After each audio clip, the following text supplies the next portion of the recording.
తన ప్రత్యక్షతను ఆపేక్షించేటువంటి మీకు కూడా నీతిగల న్యాయాధిపతి నీతి కిరీటము అనుగ్రహించును. హల్లెలూయా.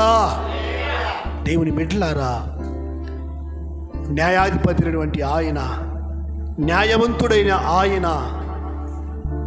ఎలాంటి తీర్పు పొందాడంటే బైబిల్లో రాయబడి ఉంది. యెషయా గ్రంథము 53వ అధ్యాయము ఒకసారిగా చూడండి.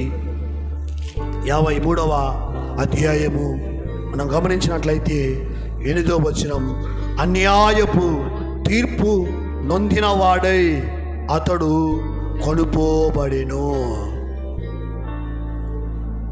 న్యాయవంతుడని యేసుక్రీస్తు ప్రభుల వారికి, న్యాయాధిపతి అయినటువంటి యేసుక్రీస్తు ప్రభుల వారికి ఫైనల్లో జరిగినటువంటి తీర్పు ఏంటంటే అన్యాయపు తీర్పు.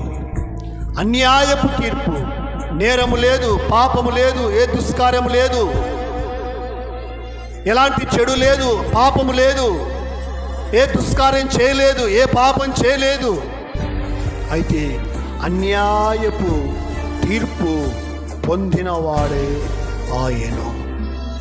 దేవుని బిడ్డలారా, ఈ లోకానికి మనకు ఇహమందు పరమందు న్యాయము చేసేటువంటి గొప్ప దేవునికి, న్యాయమును సమకూర్చేటువంటి ఆ గొప్ప దేవునికి ఈ లోకంలో మనం ఇచ్చినటువంటి తీర్పు ఏంటంటే ఆయనకు అన్యాయపు తీర్పు.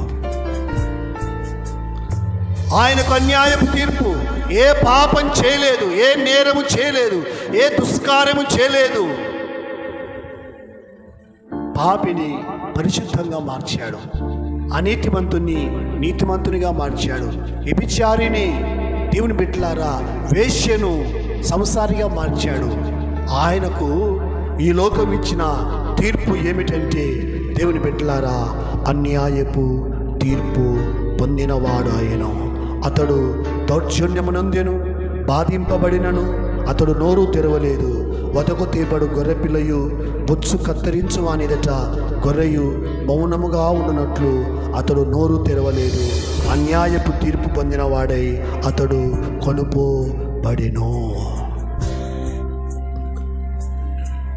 దేవుని బిడ్డలారా, మనం చేసిన ప్రార్థనకు, పరిచర్యకు, సేవకు, సంఘములో ప్రత్యక్షంగా పరోక్షంగా కష్టపడి శ్రమపడినటువంటి మనకు న్యాయం ఇచ్చేటువంటి ఆ గొప్ప దేవునికి ఈ లోకంలో మనం ఇచ్చిన తీర్పు ఏంటంటే అన్యాయం.